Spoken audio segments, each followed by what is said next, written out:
Assalamualaikum warahmatullahi wabarakatuh. Hai para pejuang Latsar CPNS. Perkenalkan, nama saya Ari Kurniawan Ramadhani.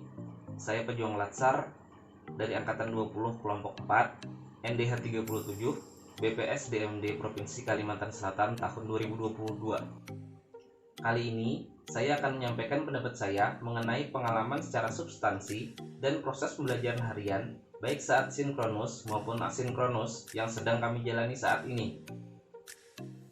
Bicara tentang model pembelajaran Latsar kali ini, ada 3 tahapan mode pembelajaran yang wajib kami lalui, yaitu yang pertama adalah distance learning, kemudian yang kedua adalah aktualisasi di tempat kerja, dan yang terakhir yang ketiga adalah tahap klasikal atau tatap muka secara langsung. Dari ketiga tahapan yang telah saya sebutkan tadi, kami akan melaluinya dalam kurun waktu kurang lebih selama 3 bulan. Dan di tahapan kali ini, kami sedang berada pada proses pembelajaran distance learning, di mana kami semua mengikuti proses pembelajaran secara online dengan menggunakan media berupa Zoom Meeting. Dalam tahap ini, ada 2 metode pembelajaran digunakan, yaitu sinkronos dan juga asinkronos. Tapi sebelumnya, saya akan memaparkan terlebih dahulu pengertian sekilas tentang apa itu metode sinkronos dan juga asinkronos. Sinkronos adalah metode pembelajaran yang digunakan secara langsung dengan menggunakan media Zoom Meeting. Artinya, kami semua secara langsung berkomunikasi, baik itu antara pengampu atau widya suara dengan kami, maupun kami sebagai peserta dengan peserta yang lain. Sedangkan asinkronos adalah metode pembelajaran yang pelaksanaannya dilakukan secara tidak langsung, yaitu dengan menggunakan media berupa video, PDF, dan lain sebagainya. Dari metode pembelajaran asinkronos ini, ada beberapa kelebihan yang saya rasakan, diantaranya yang pertama, setiap peserta Latsar dapat melakukan belajar mandiri secara fleksibel dimanapun dan kapanpun. Yang kedua, apabila dirasa masih kurang memahami materi, peserta dapat mengakses kembali materi belajar yang tersedia secara mudah. Yang ketiga, mendorong peserta untuk lebih aktif dalam praktik belajar secara mandiri. Yang keempat, peserta dapat mengakses informasi dari sumber lain sebagai bahan tambahan jika informasi yang didapat dirasa masih kurang.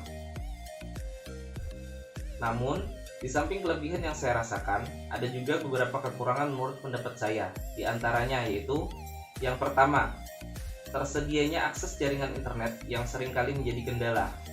Yang kedua, motivasi dan kemampuan belajar mandiri setiap peserta akan sangat mempengaruhi keberhasilan proses pembelajaran. Dan yang ketiga, terbatasnya akses untuk bertanya berkaitan dengan materi yang masih kurang dipahami. 4. Peserta kemungkinan sering cepat merasa bosan. Kemudian, pengalaman pembelajaran secara sinkronis yang saya rasakan adalah pada saat proses distancing learning, di mana proses tersebut menggunakan media berupa Zoom Meeting. Dari proses tersebut, ada beberapa kelebihan yang saya rasakan, di antaranya yang pertama, pemahaman terhadap materi akan lebih mudah didapat. Yang kedua, bahasan materi pembelajaran dari pengajar dapat ditangkap secara lebih maksimal.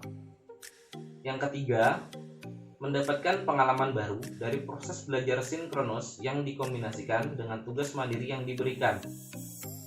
Yang keempat, dapat mengajukan pertanyaan secara langsung kepada pemateri. Namun, di samping itu, menurut saya, juga ada beberapa kekurangan yang saya rasakan. Di antaranya yaitu, yang pertama, waktu dalam proses pembelajaran yang terbatas. Yang kedua, akses internet yang kurang baik seringkali mengganggu dalam proses pembelajaran.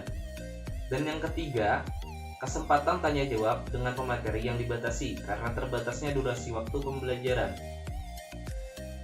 Dan akhirnya, terlepas dari semua itu, saya merasa proses pembelajaran pada Latsar kali ini merupakan suatu pengalaman yang baru bagi saya. Semoga kedepannya, proses pembelajaran seperti ini dapat terus dilaksanakan. Tentunya, harapan saya dengan ada perbaikan di beberapa hal yang masih dirasa kurang maksimal. Sekian share pengalaman saya mengenai proses pembelajaran Latsar CPNS tahun 2022 kali ini.